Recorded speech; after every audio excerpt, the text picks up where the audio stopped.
India British ഭരണകാലം ഒരു ചരിത്രാവതാരണം. ഇന്ത്യയുടെ ചരിത്രത്തിലെ ഏറ്റവും ദീർഘകാലം നീണ്ടുനിന്ന വിദേശ ഭരണകാലമായിരുന്നു ബ്രിട്ടീഷ് ഭരണകാലം. ഈ കാലഘട്ടം ഇന്ത്യയുടെ സാമൂഹിക, സാമ്പത്തിക, രാഷ്ട്രീയ രംഗങ്ങളിൽ അഗാധമായ മാറ്റങ്ങൾക്ക് വഴിയൊരുക്കി. ബ്രിട്ടീഷ് ഈസ്റ്റ് ഇന്ത്യാ കമ്പനിയുടെ വരവ്.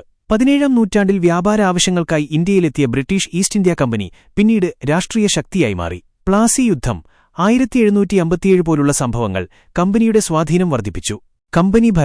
കമ്പനി ഭരണം കാലഘട്ടത്തിൽ ഇന്ത്യയുടെ സമ്പത്ത് ബ്രിട്ടനിലേക്ക് കൊള്ളയടിക്കപ്പെട്ടു. കൈത്തറി വ്യവസായം തകർന്നു. കൃഷിരീതികളിൽ മാറ്റങ്ങൾ വന്നു. ഇന്ത്യൻ സമ്പദ്വ്യവസ്ഥ ബ്രിട്ടീഷ് സാമ്രാജ്യത്തിന്റെ ആവശ്യങ്ങൾക്കനുസരിച്ച് പരിഷ്കരിക്കപ്പെട്ടു. ബ്രിട്ടീഷ് രാജ്. 1857 സിപ്പായ് കലാപത്തെ തുടർന്ന് കമ്പനി ഭരണം അവസാനിപ്പിച്ചു. ബ്രിട്ടീഷ് രാജ് എന്നറിയപ്പെടുന്ന ബ്രിട്ടീഷ് രാജാവിന്റെ നേരിട്ടുള്ള ഭരണകാലം ആരംഭിച്ചു. ഇന്ത്യയിലെ സാമൂഹിക, സാമ്പത്തിക, രാഷ്ട്രീയ മാറ്റങ്ങൾ. റെയിൽവേ വികസനം. ബ്രിട്ടീഷുകാർ ഇന്ത്യയിൽ വ്യാപകമായ റെയിൽവേ വ്യവസ്ഥ സ്ഥാപിച്ചു. ഇത് ഗതാഗതം എളുപ്പമാക്കിയെങ്കിലും ഇന്ത്യൻ സമ്പദ്വ്യവസ്ഥ ബ്രിട്ടീഷ് ഉൽപ്പന്നങ്ങൾക്ക് ഒരു വിപണിയായി മാറാൻ സഹായിച്ചു. വിദ്യാഭ്യാസം. ബ്രിട്ടീഷുകാർ ഇംഗ്ലീഷ് വിദ്യാഭ്യാസം പ്രോത്സാഹിപ്പിച്ചു. ഇത് ഇന്ത്യൻ ബുദ്ധിജീവികളുടെ ഉദയത്തിന് കാരണമായി. രാഷ്ട്രീയ അസ്വസ്ഥതകൾ. ബ്രിട്ടീഷ് ഭരണത്തിനെതിരെ ഇന്ത്യയിൽ വ്യാപകമായ പ്രതിഷേധങ്ങളുണ്ടായി. ഇന്ത്യൻ ദേശീയ കോൺഗ്രസ് പോലുള്ള സംഘടനകൾ രൂപംകൊണ്ടു. സാമൂഹിക പരിഷ്കരണങ്ങൾ. ബ്രിട്ടീഷ് ഭരണം ഇന്ത്യയിൽ സാമൂഹിക പരിഷ്കരണങ്ങൾക്ക് വഴിയൊരുക്കി. സതി, ബാലവിവാഹം തുടങ്ങിയ സമ്പ്രദായങ്ങൾ നിരോധിക്കപ്പെട്ടു.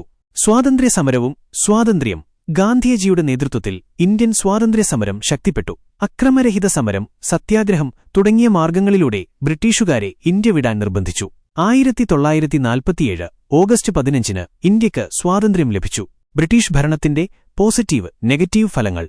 ബ്രിട്ടീഷ് ഭരണം ഇന്ത്യയെ ഒരു ആധുനിക രാജ്യമാക്കി മാറ്റുന്നതിൽ പ്രധാന പങ്കുവഹിച്ചു. എന്നാൽ ഇത് ഇന്ത്യയുടെ സമ്പദ്വ്യവസ്ഥയെ തകർത്തു. സാമൂഹിക അസമത്വം വർദ്ധിപ്പിച്ചു. പോസിറ്റീവ് ഫലങ്ങൾ.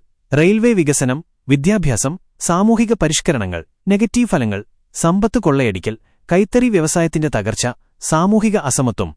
ബ്രിട്ടീഷ് ഭരണം ഇന്ത്യയുടെ ചരിത്രത്തിൽ ഒരു വലിയ അധ്യായമാണ്. ഇതിന്റെ ഫലങ്ങൾ ഇന്നും ഇന്ത്യയെ സ്വാധീനിക്കുന്നു. കൂടുതൽ അറിയാൻ ഇന്ത്യൻ